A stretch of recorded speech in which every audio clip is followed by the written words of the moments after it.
What's good, my chasers? It's your boy iamaaronchasejr here on ACJ Reacts, reacting to the channel Dime Impossible 0.0000001% odds.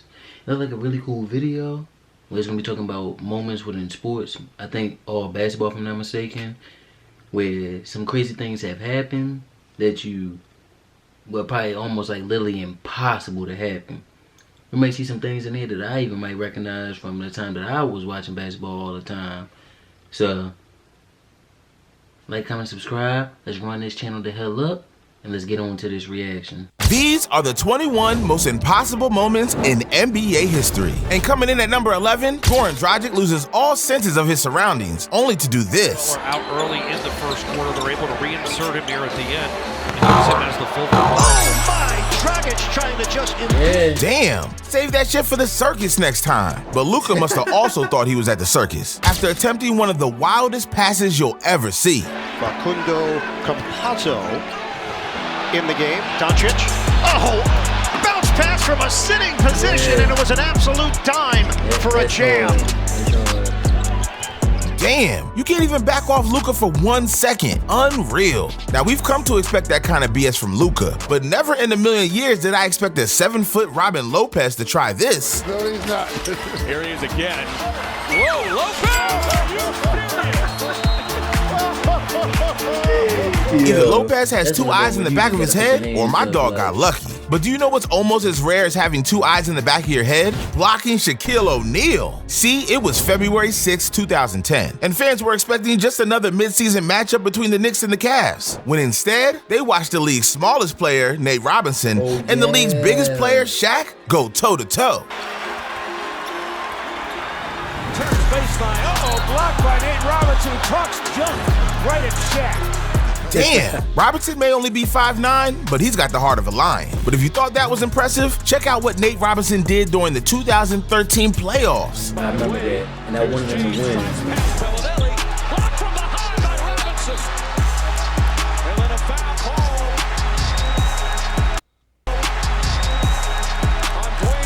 First Shaq, and now King James? This dude is just built different. Only this isn't the only time a player made a heads-up play against LeBron. Just ask Gerald Henderson.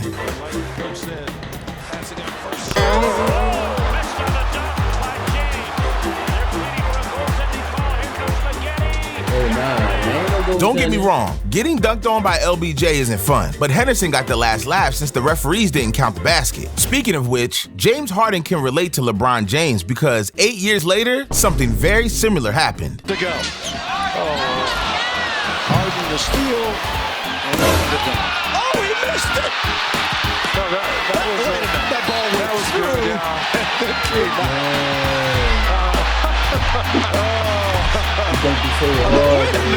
God damn! James Harden almost became the first player to score 2 baskets with 1 shot, and the refs can't even acknowledge he made the first one. Shaking my head. But if you thought almost scoring 2 baskets with a dunk was impossible, you are in for a rude awakening. It was November 24th, 2010. Celtics versus Nets. Screw it. Shaq versus the world. Because one thing fans never expected to see was Shaq making 2 consecutive free throws. Yeah.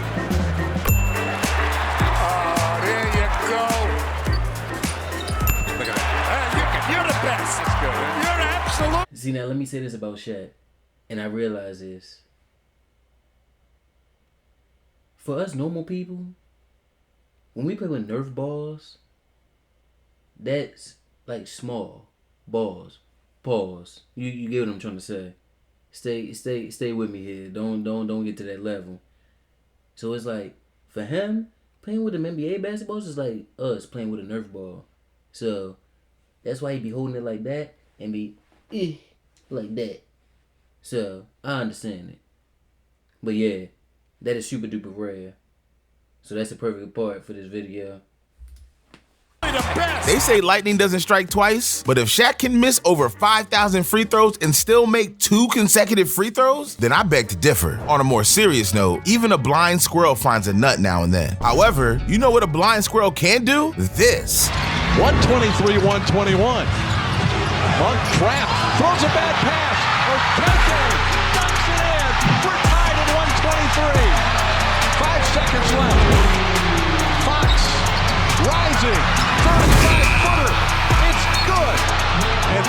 Sacramento, a walk-off three from De'Aaron Fox. Since when was a game between the Kings and the Magic supposed to be so entertaining? But then again, maybe they deserve each other. On the other hand, fans expect a great battle between two future Hall of Famers, Jason Kidd and Yao Ming, on November 22nd, 2010. And boy, they did not disappoint, because with only 0.4 seconds remaining, the Rockets held a narrow 1-point lead over the Mavericks. That was until this happened. Yeah, ran into a mount. Kidd to throw in. It is a lob.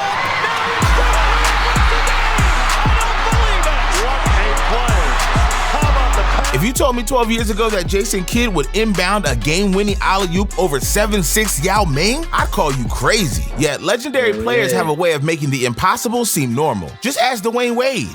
That was efficient. Rubio turns it over. Wade will heave it. It's good and it goes, and it does go. Wow, are you kidding me? Oh my goodness. Dwayne Wade. Never did I expect to hear steals the ball, 360 spin, and a half-court shot all in the same sentence. Give this man his flowers. But anyways, now that we've reached the top 10 most impossible moments, we're about to turn 1 in 1,000 moments into 1 in 1,000,000 moments. And it starts with the Black Mamba on April 4th, 2006. Because against the Suns, Kobe Bryant had one of the most legendary performances ever. On this night, Kobe hit not 1, but 2 game-altering shots. First, he hits a game-tying shot in regulation. George to Kobe Bryant. Oh, Bryant inside. It's good. And then if that wasn't enough, Kobe took clutch to another level in overtime. Get a shot here. Final seconds. Bryant for the win.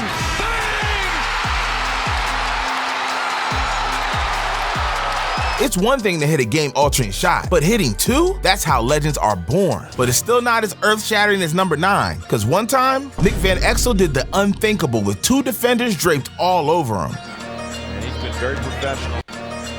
This year. Hasn't played a lot, obviously. Are you kidding me? Man, this dude was straight up levitating. He was on another planet when he made this shot. And Luka Doncic is well on his way to another planet because of plays like this. Poked away from Luka into the backcourt. He'll pick it up. 6 seconds. 5 seconds. It's going to take some Luka magic to save the possession. And that's what it is! In the center court. Well, I'll be damned. How did this dude get the ball almost stolen from him 1 second and then hit an all-time great shot the next? Yet imagine hitting this type of shot with the game on the line, because that's exactly what Morris Peterson did. For Toronto, they go the length of the court. Ruffin tips it away. And no! Not possible! Not possible! If there's any moment that shouts, it ain't over till it's over, it's this moment. But do you know what's an even tougher pill to swallow? The time LeBron James pulled a Stephen Curry on Stephen Curry. It was May 19th, 2021. LeBron's Lakers versus Steph's Warriors. And with the game counting down to the wire, this happened to LeBron. Pass to Caruso, back to James, and he's fouled. Draymond Green would not let him get a layup. But being poked in the eye didn't faze LeBron. In fact, well, see, let me say this, and this is what I always told my people. Would you rather foul LeBron James super weak, where he can easy finish, and now your teammates and coaches are mad at you? Or would you rather foul him super hard like that, even though that was more so like a flagrant because he just smacked him right in the face, and then have him be mad at you? I'd rather choose that option. Foul him so hard that he can't make the shot, and he's mad at me. More so my teammates, my fans, and my coaches be mad at me for not winning the game. I just want to make that mental note right there. it only fueled him more. Green throws it back up top. James puts up the three. Oh, it's good! LeBron James from downtown as the shot clock expires. Hey, somebody get the Warriors a passport, because this is straight up embarrassing. And after the game, Stephen Curry was so sad, he did the only thing he could do to make it all better. Subscribing to this channel? All right, maybe not, but you get the point. Speaking of LeBron, this moment is more unlikely than LeBron telling the truth. And that's saying a lot, because with 0.2 seconds left on the shot clock, Trevor Booker needed to get creative. And let's just say, he did not disappoint. Got it. Are you kidding me? That defines the phrase grandma shot. A backward, no-look tap shot? I didn't know Booker had eyes in the back of his head. But what's more impressive than having eyes in the back of your head? The time that Christmas came early. The date was December 15th, 2021. Pelicans versus Thunder, when fans saw not one, but two game-winning shots. It all started with Shai Gilgeous-Alexander, who hit this shot with 2 seconds left. No timeouts. The ball's inbounded to Shai. Temple did not step back, still buries the three. That's hella clutch. But it didn't last long because moments later, Devontae Graham did something even more spectacular. And you know what's interesting about that? He was trying. Oh, Graham! Count the bucket for the win! Devontae Graham walks it off. Just when fans thought they seen it all, Graham shows everyone that it doesn't have to be Christmas for your dreams to come true. And that brings us to our top 3 moments, because things are about to get so impossible that Dude Perfect can't even duplicate these moments. Because it's not often you see players drop 37 points in an NBA game. But on January 23rd, 2015, Klay Thompson scored this amount in 1 quarter. However, this might not even be Thompson's most improbable feat. Just 3 years later, he broke the record for most 3-pointers in a game with 14. How about Thompson? It's his first 3 tonight and his first 2 shots. Just dribbles into a 3 and buries another one. Klay Thompson again. Klay's got another one. Well, he got his rhythm back. Well, he's 1 away from the record. Catch and shoot 3. There it is. For NBA history, he got it! 14 threes in a game. Has never been done until tonight. It still baffles me that the NBA allows Curry and Thompson to play on the same team. That's a cheat code right there. But at number 2, it's time for one of the greatest buzzer beaters in NBA history. See, it was March 24th, 2018, between the Hornets and the Raptors. And with only 6 seconds remaining, the Hornets were down by 2 with a chance to steal the game. That was before things got tragically wrong. Because after the inbound, Jeremy Lamb lost control of the ball. However, sometimes the biggest disasters can turn into blessings in disguise. Hornets do the pair. Lamb lost it. Has to fire. Jeremy Lamb wins it. Unbelievable. What just happened? Toronto. Good golly, Miss Molly. He did it.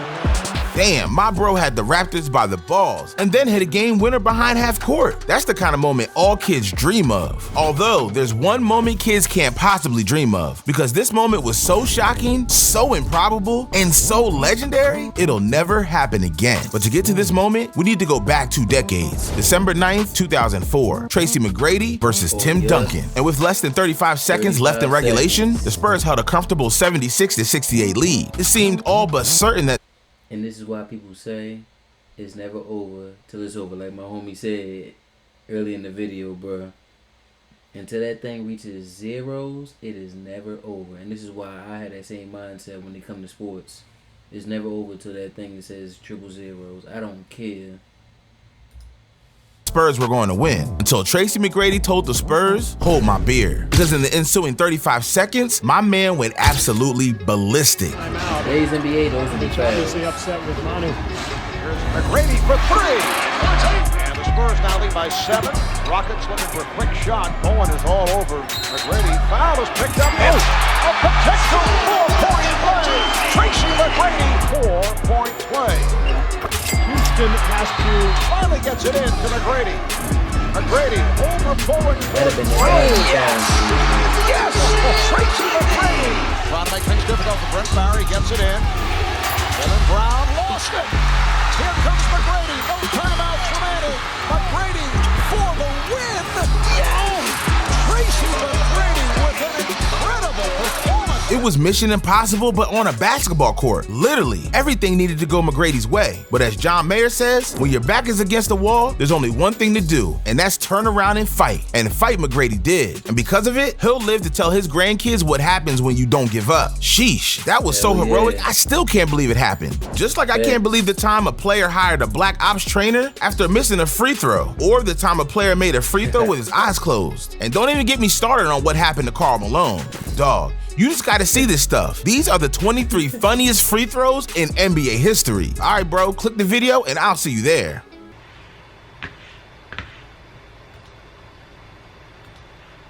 Shout out to the channel Dime for making that video, bruh.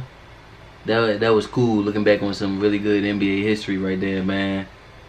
I enjoyed it. I'm gonna have to look at that channel and react to some more, bruh. That was lit. I like it. I like it. That's the end of it, my chasers. We out. See you on the next reaction.